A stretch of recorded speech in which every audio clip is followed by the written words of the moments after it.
From analog. Hi, Jim. You've a great signal up here. You're 5.9 plus. You're digital. We are everywhere you want to be. This is the CQ Blind Hams Podcast. Well, hello, everyone. This is Robert in C5R. Welcome to the December 2024 Techzoom. It's nice to have everyone who's joined us live here, as well as those of you who will be listening later on the podcast. We're going to do a little bit of an end of the year review this evening, as well as talk about some of the new things that are going to be happening next year. So we are excited to bring you this information. This Techzoom is recorded live on Zoom, and then it's made available as a podcast. And we've been doing this one for a while. So tonight, we're taking a little bit of a different format. My partner in crime, Joel, W0CAS, is going to step up to the microphone and let us know some things that have been happening and probably throw out some questions we're all going to need to answer. So, Joel, if you're there, good evening and take it away. Good evening, Robert, and everybody on the show, and everybody will be listening. Yeah, I just wanted to go over a few things that we accomplished over the last year and a few speakers that we've had through the year on the CQ Blind Hams Techzoom. Sort of a rear end, I can't say it, year in review. It's almost like a rear end review, but no. So yeah, one thing that's happened on the podcast network is Steve, W0QA, has started the Blind Ham News podcast, and we do it once a month on the first of the month. And I'd like to thank Steve for getting that going. We've had some great speakers, and he's doing another net right now, or we'd have him on, giving us a few highlights of some of the podcasts he's done over the months. So that was one thing that we got going this year. And on the website, we started an Amazon affiliate page where I've generated several links of radios and different things that ham radio operators are interested in. And the proceeds from those links goes to Blind Hams so we can buy accessible radios for new blind hams. So and we were fortunate enough toward the end of the year to reach the $100 limit. We bought a radio on Black Friday and gave it away on last month's podcast. Another thing that's happened this year has been exciting is, as I mentioned a few minutes ago, Steve has started the Look at This net all about smart glasses, and those generally the discussions is talking about the Ray-Ban Meta smart glasses, which a lot of us have those glasses and enjoy them, and the technology and the AI that the glasses provide really benefits us. I've used it in the shack. It reads my radio face. It tells me what's on my computer screen if I need to. They do a lot of stuff. So Steve decided to start a net, and the net is now on Thursday until the end of the year, and might as well go ahead and tell that starting in January, the Wednesday night Blind Ham digital net will go away, and Steve will be moving the Look at This all about smart glasses net until the Wednesday night slot at Wednesday at 8 p.m. Eastern. And when we get toward the end of the podcast, we might go over the rest of the nets that we have on the network. We've had several great speakers this year, like Alan, KF0FUL, and a couple of his innovative antennas. Actually, Alan is on here with us tonight. How many antennas did you do this year, Alan? This year we did two. The first one was, I think we decided that was February, and that was the ladder antenna. And then the one that we did back in the first part of November was the aspen tree antenna. The organic antenna. The organic antenna, yes. Yeah, that was great. Then we had Ben VE6XFS.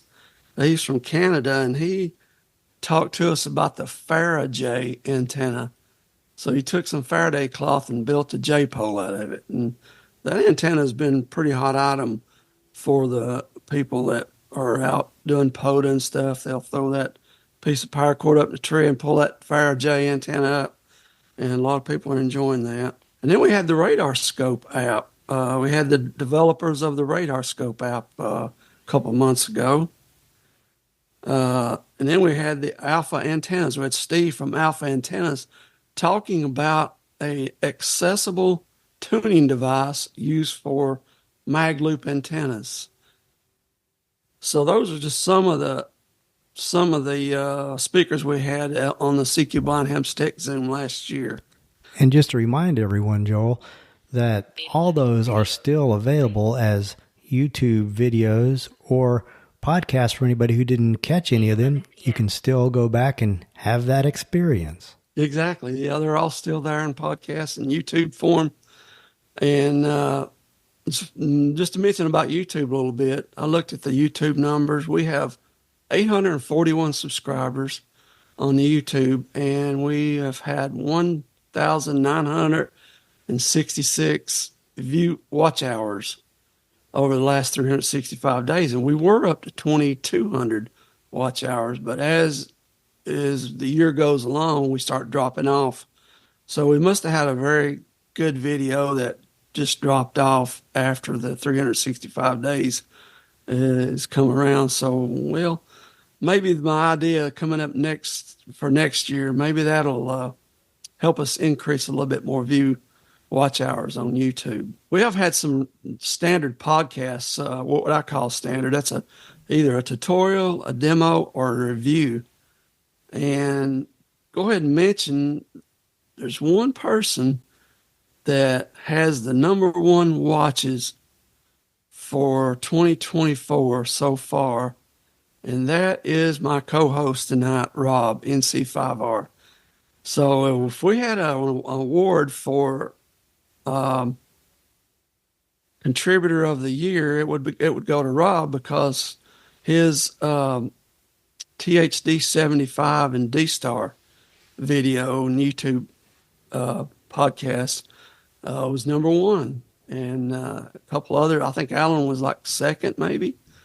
I can't remember which antenna it was, Alan, but one of them was over 200 views. But so congratulations, Rob, for being the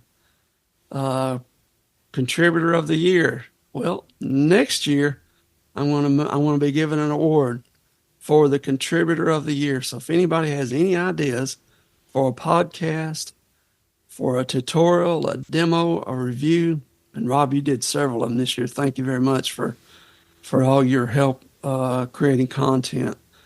So next year we're going to have the Content Creator of the Year award for anybody that makes a podcast for a review, demo, or tutorial. The Techzoom won't qualify because we do have different speakers, and that just kind of wouldn't be fair. So if anybody wants to do a podcast, Marvin's done some for us. Johnny Smith done some. Of course, our number one contributor has been Chris Miller, but Chris is no longer with us, so it's up in the air. If anybody wants to try to submit a MP3 to me, send me an email with a link either to a Dropbox or an iCloud or somewhere I can download the MP3, and we'll create a podcast and put it out for everybody to benefit from it. So anybody that wants to contribute, and if you get the number one views on YouTube, we'll have you a little plaque or something next year at this time. So that's my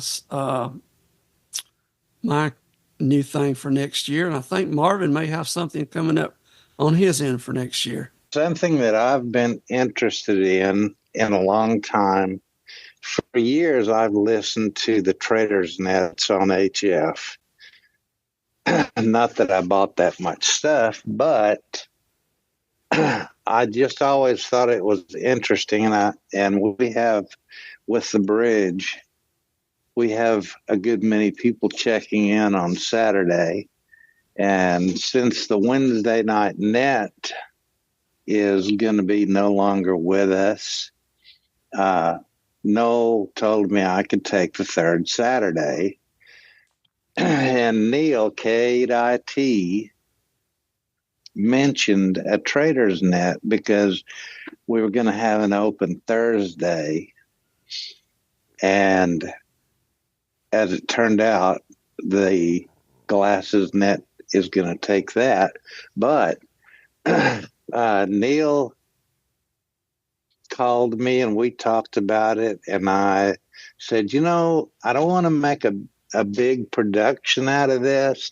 So what we're going to do is on the third Saturday of every month during the net, I will periodically remind folks, if you have something to buy, sell, trade, giveaway, whatever you have, as you check into the net and as we do comments, mention those things, bring them up. If you have a handy talkie that, like me, a DMR radio that has dust all over it, then stick it on there. Maybe somebody might be interested in it. Just getting started with digital stuff, or a scanner, a receiver, or even an HF rig. And that's what's I probably will keep a note taker hanging around so that I can at least write the listings down in case somebody misses somebody's wants or whatever, if you have something to sell. So that's kind of what we're going to try anyway. Well, that's exciting. I'm looking forward to seeing what people come up with. Not that I would ever want to buy anything, but who knows? No, who'd want to buy anything? Thank you for doing that, Marvin. That's very cool. Very good, Marvin. And maybe if you do a note taker, maybe you can post those items, buy, sell, and trade on the Blind Hams mailing list. Yeah, if I were a member of the Blind Hams mailing list, I could do that. Well, you could send it to one of us, and maybe we could post it. I wouldn't mind doing that for you if you want to just email it to me. Well, if that thing didn't generate 100 messages a day, I'd probably join it again. It is a busy list. Yes. Let's go around and anybody had any station improvements this year, over the year? What were they? And if you got any plans for next year, what would you consider? You got any, Rob, that you've done this year wanting to do? Any new radios that you picked up? I know you did pick up at least one radio. Yeah, my big ham radio purchase for the year was the THD 75 Kenwood, and I really love that radio. I'm so glad I have it. I am very excited about its nearly 100% accessibility, and I am excited that I was able to learn how to use it and able to create the podcast to help others use the D-Star mode in particular. But it's a wonderful addition to the too many radios that I already have, because it's probably if you consider all in all, it's probably the most accessible radio that I have, at least straight out of the box. And I really, take my hat off to Kenwood for that. They did a nice job with the THD 75, and it is an expensive radio. That's a downside of it, of course, but it is jam-packed with features and capabilities. A lot of them I'll never use probably, but I've explored a lot of them and have learned quite a bit that I didn't know about what's possible with a handheld ham radio. So it's been a fun year for me, and I use it every day and still am excited about it. And the joy of using it has not worn off one bit. So that was probably my big purchase for the year. And as far as next year goes, I have a couple projects I want to do. I have my HVAC system is causing birdies on several bands, especially on 20, all up and down 20 meters. Really bad birdie right in the spot where we do the Sunday afternoon net. And I've even been known to turn the AC off for the net. And my wife always wonders, why is it getting hot in here? There's a good reason for that. Anyway, I plan to see if I can get rid of those birdies this year, and who knows, there may be some other radio project that hasn't quite come to fruition yet, but we'll just wait and see how that works out. So that's about it for me. Who else would like to make a comment about your past year in ham radio? What have you been using? Anything new or anything interesting?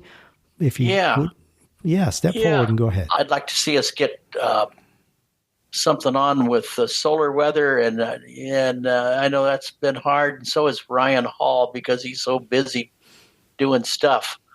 What have I done? Well, I got a new power supply, an Astron, and a big enough one so that when I talk into my microphone, the voltage isn't so low that it sends it back into receive. And my Kenwood TS570 that I brought with me has a bad final, and I need to get that fixed. So I have two. I have a spare. But Randy, my buddy in California, KF6RJS, he's been on our bridge at one time. He sent me back my other Kenwood because he got a 590. When I found out about that, I said, I'll trade you. I'll give this one back to you for that 590, and he wouldn't go for that. Wonder why. Yeah, I wonder why. Yeah, he wouldn't go for that. So, but I got the other one back, and I'm working good. I got my found out the other day that my antenna works better when it's up in the air instead of on the ground. The rope rotted, and the cheap cotton rope I had up there, I guess, broke, and down it came. So I got that back up, and so I'm talking all over the world again on 10 meters, and I'm really loving that. So new power supply. My other radio got it back, and man, I'm just working the world. So there you go. That's what we've done, and can't think of anything else I'm going to get right away that in the next year. But everything's working out good here. Well, thank you, Mark. And for those who don't know, if there's anyone listening who doesn't know, that was Mark, WB6BJN, telling us all about his last year in amateur radio. And if you want to keep up with Mark, you can join us early in the morning on the First Cup crew, and Mark will let you know what's going on, as will the rest of us. Who else would like to make a comment? Please step forward if you would. I think I'll have a couple of things that might have happened this year in my shack. Everybody that's not been under a rock, I'll already knows that we put up a hex beam, and I sort of invented a weird tip over tower, I guess we could call it, using a push-up pole and 2 L beams and some concrete. And the 2 L beams are uprights, and the push-up pole is sort of sandwiched between them, and it rotates, it spins, it pivots. And then I got a hex beam up for 2017, 15, 12, and 10. And that thing's been awesome. And I used a rotator that was on sale at Main Trading Company. It was an RCA TV rotator. And I talked to Richard Lenora, and I said, Richard, will this thing turn a hex beam? He said, oh, yeah, it'll turn a hex beam.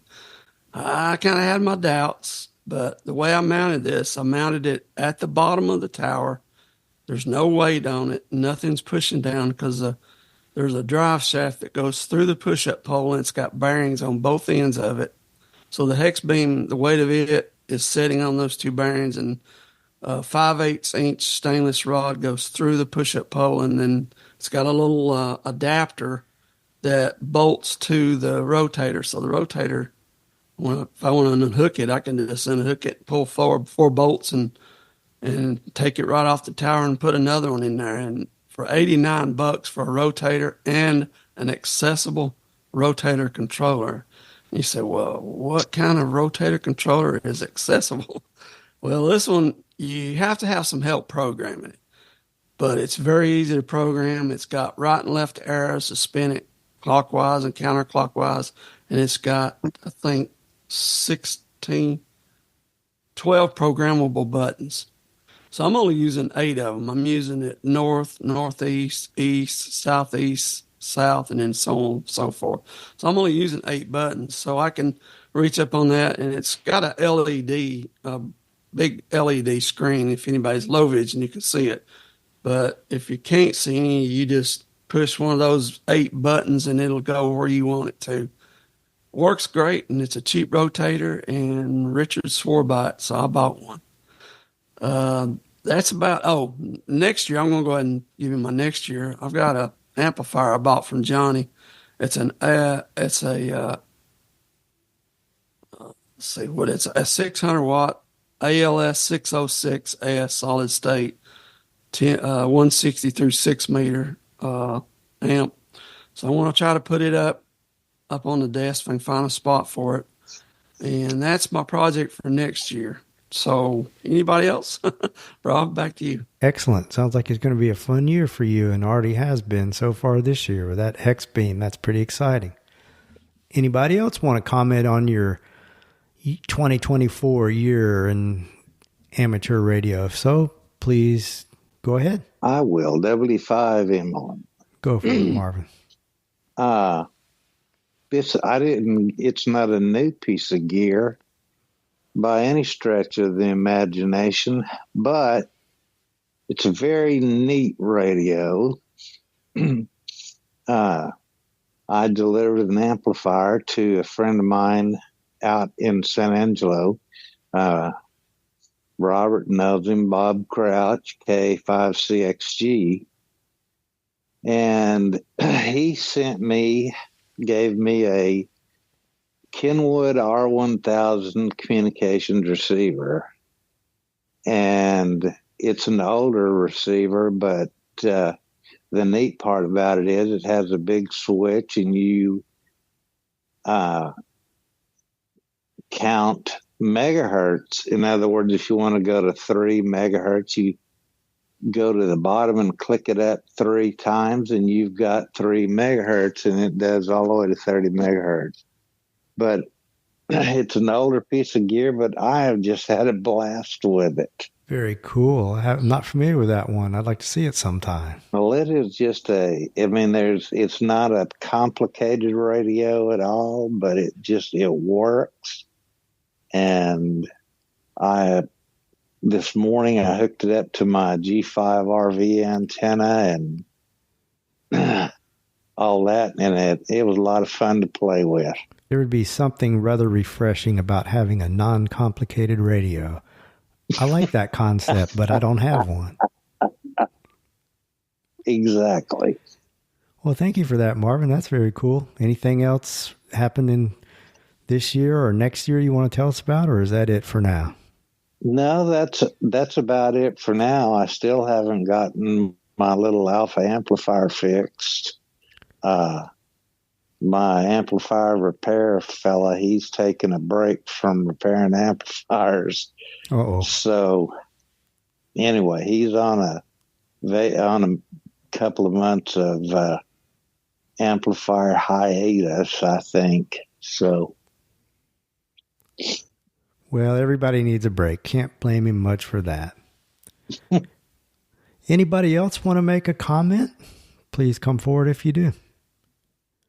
Hearing nothing, I think we are about ready to bring this Techzoom to a close. Joel, you have any final information or comments? Yeah, one more comment. I just wanted, like I said a while ago, I want to go over the nets that we have on the network, on the Blind Hams Network Bridge. And you can find out all of the nets on the website, www.blindhams.com. And we start off with our Saturday morning net that Marvin mentioned a while ago. That's the OG, as they say. That's the net I started back when we started the Blind Hams Network, after we left the Handy Hams DMR system. And we went and got our own Brandmeister talk group. And then from there, it kind of, Patrick come in and what did Patrick do? He made one of the greatest, I'm talking one of the best bridges in amateur radio as far as I'm concerned, adding All-Star and DMR and Fusion, P25, what else? All kind of everything you can think of. Patrick has done it. So we always want to thank Patrick for what he's done for the Blind Hams Network. And like I said, you can find all those different ways to connect. All the nets are on the website. But we start off with a Saturday morning net, and we go to Saturday night. We have Pat, Patricia. We have her net, the Visually Inconvenienced Hams net. That's at 8 o'clock Eastern on Saturday evening, Saturday night. Then we have a net on Monday, the Sounds Good net with Chris, VE3RWJ. And then we link to the Absolute Tech net on Tuesday. Wednesday will be, for the rest of the year, will be the digital net. And starting next year, Wednesday at 8 p.m., we'll have the Look at This, all about smart glasses net. And then Thursdays, the first Thursday of the month is Doug's Blind Hams Tech net. And of course, everybody knows the second Thursday is the Techzoom. And we don't really have anything on the third and fourth Thursdays for the network. But then we have Friday, the KY2D net with Jim. That's Jim's net. It's All-Star and Echo Link. And that's 8 o'clock Eastern also. And then we go back to Saturday morning at 10 a.m., the Blind Hams digital net. So that pretty much is a rundown of all the nets that we have that I can think of. Did I miss any, Rob? I think you got them. Well, thank you for that, Joel. And it is a busy bridge. And of course, it's not a net, but as I mentioned once before, we have a good group that meets every morning, starting, around 4:15, 4:30 Central Time, 5:15, 5:30 Eastern Time. And we can't promise that we will be right, but we can promise that we will be interesting, right? All right. So I'd like to make a comment about that. Can I? Please go ahead, Mark. You would be surprised the subject matter that we that we have. You would be surprised. It doesn't even have to all do with amateur radio. I will tell you, it's a wide range of stuff on that group in the morning. And we really, if you're an early riser, get up and come in and enjoy some fun. We have a lot of fun up there. And even if you're not an early riser, turn the radio on and we might be able to help you get back to sleep. Yeah, there you go. That's right. Just ask Jim. Yeah. Jim, we put him to sleep a lot. Exactly. All right, everyone. We're going to bring this December Techzoom to a close. Thank you all for participating and for listening. And we look forward to the next one. But for now, this is Robert in C5R saying 73. 73, everybody. Take care. Don't forget to subscribe to this podcast and visit www.blindhams.com.